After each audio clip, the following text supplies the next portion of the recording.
Hello, my industrious, intelligent, CA smashing, globalization understanding, and powerful scholars. Specifically to 2B, real quick. Hey, sisters. Get 165 points used on Hey, sisters. Anyway, we are doing something a little bit weird today. We're going to look at everything for Unit 2, everything we're going to learn in the next month and a half, all of the important events that we're going to be learning about more in depth.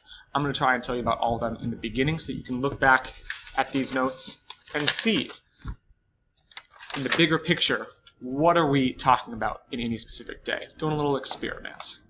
So as I go through each event, I already have a description of what the event was for you. What you're going to have to do is write down an effect that happened from the event. Now, it's going to be pretty simple. They're usually going to be less than 10 words. They are the gray part right here, and you copy it down. We move on. I talk about it a little bit. So for this first one, you can already write down, just like I did, growing cotton became a lot more profitable. We already talked about this one, but in 1794, Eli Whitney created the cotton gin, and cotton became king. Cotton became the most important part of the U.S. economy. Great Britain was buying a bunch of it from us. It led slavery to expand. Cotton farming expanded and brought slavery with it into Florida, Mississippi, Alabama, Louisiana. And then it wanted to go somewhere else. Great Britain still wanted more and more cotton. But before we get to what it's going to be, we're going to talk about El Grito de Dolores, the Cry of Dolores, a priest in Spanish-controlled Mexico kicked off the Spanish War for Independence, the Mexican War for Independence, by going on the steps of his church and giving a prepared speech that we're going to read in a couple days in class that talks about all the ways that Spain was doing a bad job at being in charge of Mexico and why Mexico should become its own country. This would be an 11-year-long struggle to earn independence that we'll talk about them winning in a second. But going back to the cotton, a man by the name of Moses Austin made a deal in 1820. Spain is still in charge to settle some American families in Spanish Texas. The reason they want to settle in Spanish Texas is they can be growing a lot of cotton there. Then they can ship that cotton out pretty easily because it'll still be along the Gulf Coast region. This was the thing that opened the door to cotton farming in Texas. But that 11-year-long struggle, it finally succeeded. In 1821, Mexico becomes its own country. They established their government based off of this plan that was made beforehand called the Plan of Iguala. Had to pause it because y'all are over there tapping on the door. Stop tapping when I'm making a video. Anyway, Plan of Iguala, they make their government based off of it. We're going to go really in depth on what the Plan of Iguala looks like and how that affected Mexico and then eventually Texas. But if you make a new government and you maybe had just made a deal with the old government, you need to go back and make sure that your deal is still good. So Stephen F. Austin, notice that is the son of Moses Austin. Moses Austin dies. Stephen F. Austin, his son, kind of takes over the business of moving some people to Mexican-controlled Texas. And what he does is he gets approval from the Mexican government after a year or so of negotiating with them to bring 300 American families into Texas to begin cotton farming. They're known as the Old 300. Now, the bigger of the two effects here is that Mexico sees, this can be very profitable. This land that is called Texas wasn't really used that much under the Spanish. It was very, very empty. There was a lot of Native American attacks. It was not seen as a valuable part of the empire at all. Now, Mexico sees a way to make a little bit of profit off of it and a way to make sure that the United States doesn't come and take it, because the United States has been moving across the continent, taking up a bunch of land. It bought Louisiana. It bought all sorts of other places. And Mexico was worried that some of their northern land would also try to be taken, so having some settlers seemed like a good idea. And that leads to the Mexican Colonization Law of 1825.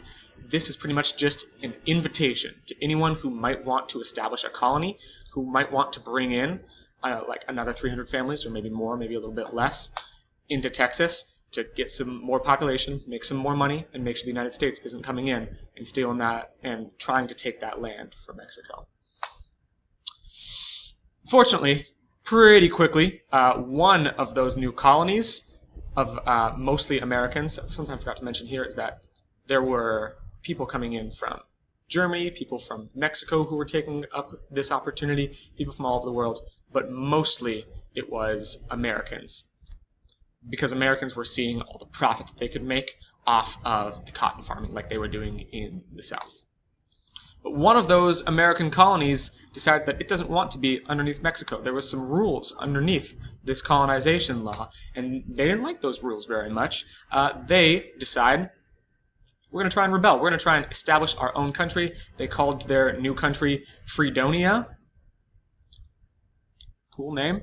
And none of the other Texans or people that were living there supported them in this goal.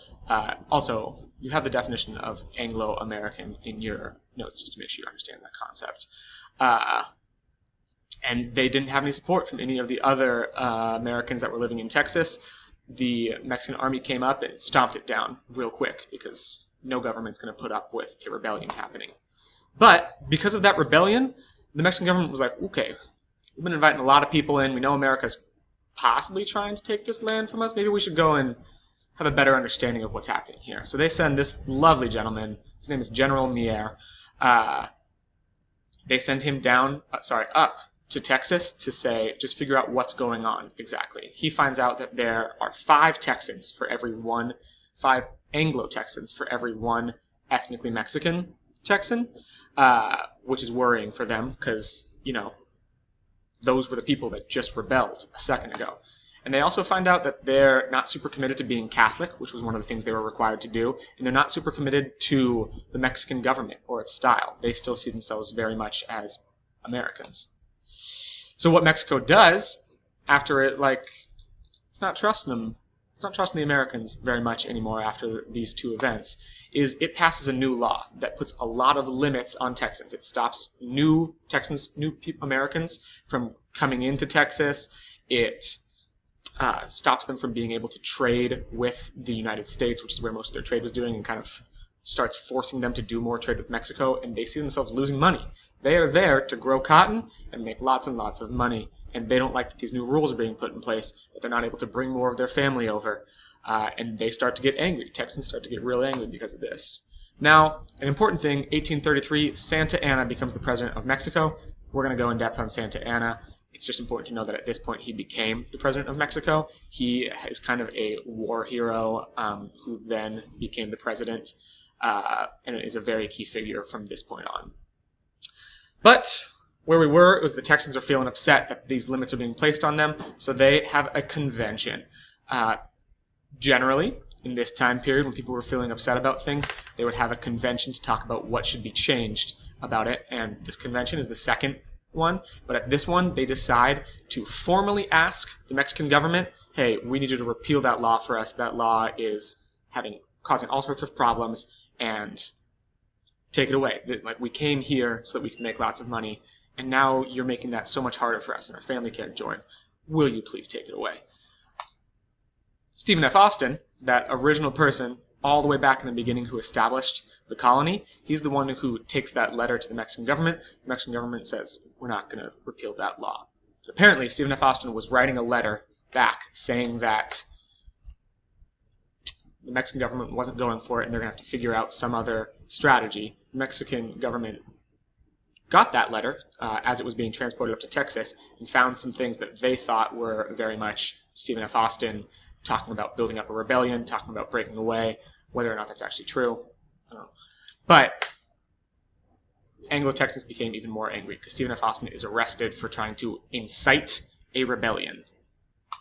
And where that leads to is the first battle of the Texas Revolution. The Mexican government's really, really not trusting these Texans up there, so they decide, all right, we know this city of Gonzales has a cannon that they were given by the Spanish government to protect themselves against Native American attacks, but there's all this rebellion talk in the air.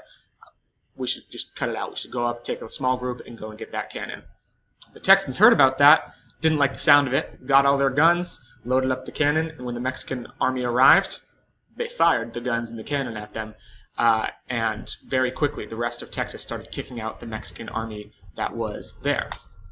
So just to go quickly through a couple of the other battles. The Siege of the Alamo, you can look at your definitions to see what a siege is and how it's different from a battle, was a battle where there was a very small amount, I believe it's in the 140s, of Texans in this old church in San Antonio. It was known as San Antonio de Bejar at that point.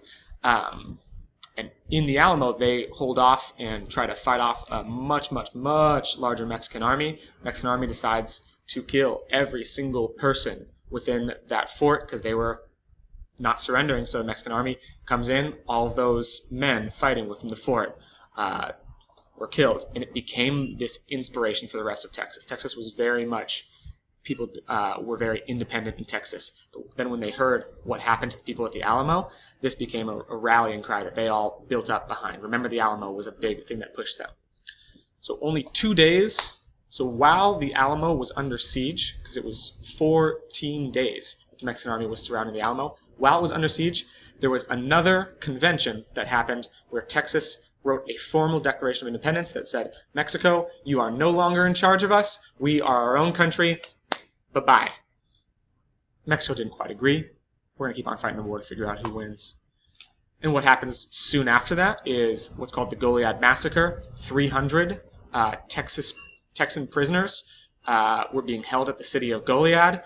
Those prisoners were taken out of the fort and executed, all 300 of them. This, much like the Alamo, was inspiration for the Texans to fight harder. They were like, oh my gosh, they killed all of our people that had been captured. They didn't have weapons. This is just done cruelly. We got to fight for them. So it became, remember the Alamo, remember Goliad. And these two phrases were on the lips of all the Texas soldiers as they charged in the Battle of San Jacinto. It was the last battle of the Texas Revolution. It lasted only 15 minutes. The Texans charged in and were able to very quickly defeat the Mexican army, who was not prepared to fight them, and Texas had won their independence. Excuse me, sir. Yeah. You know, Mr. Holmes, you're doing a great job. Thank you. But I think you need to get out of the way now. Hey, scholars, taking over your Texas history class now. Listen, let's talk about Sam Houston and this foot. There's a long, ongoing debate about his right foot being injured, what you see in the picture, versus his left foot being injured. Now, historians have argued this for years and years and years and years. And let's talk about something that happens maybe with you guys. Let's say there's a journal that's left behind with the account that his right foot is jacked up. And I bet it doesn't smell good. It probably looks really bad. And then there's another account of a letter that's being given that says that the left foot is messed up. And now you have one side versus another side. And you just really don't know which one to follow. But, you know, it's kind of up for debate. It's kind of up for you to decide. But we won't tell Mr. Harms he's gone anyway. I'm taking over. You guys think about it. Get back with you next time. Bye. Right. Mr. Harris knows his history. Look at that. Oh my goodness. He's right. They've been trying to figure out which foot was the one. Oh, it got cut off at the bottom there now. Well, that's unfortunate. Which foot was the one that was actually shot? Historians like to debate about small things that don't really matter too much like that. They also debate about much larger, big issues. But we're going to get much more in depth in a couple weeks. All you need to know right now is this is the battle where Texas won its independence. That leads to an interesting 9 years where Texas is its own independent country. Texas has its own flag. It's not a state in the United States. It's not a state in Mexico. It's not part of the Spanish Empire. It is its own country, and it doesn't go that well. Texas had a really small population. It had two giant neighbors in the United States and Mexico on either side of it, and they had a lot of struggles finding someone to trade with in various ways. They had struggles. Now, you'll notice that Texas looked kind of weird. They claimed to have all of this land up here. Mexico also claimed all of the land. Mexico argued that Texas was only this little sliver over here. Texas argued that it had all of this. Different perspectives. We're going to get very in-depth on that later. And what we're going to do to end this unit is talk about Texas being annexed. Being annexed means one country making some other country, some state, some other piece of land part of itself. The big effect for this that we're not going to really focus on until next year, next semester I mean, is that this threw off the balance between slave states and free states. We'll talk about that later though. Ooh, and to 2B, that's a period.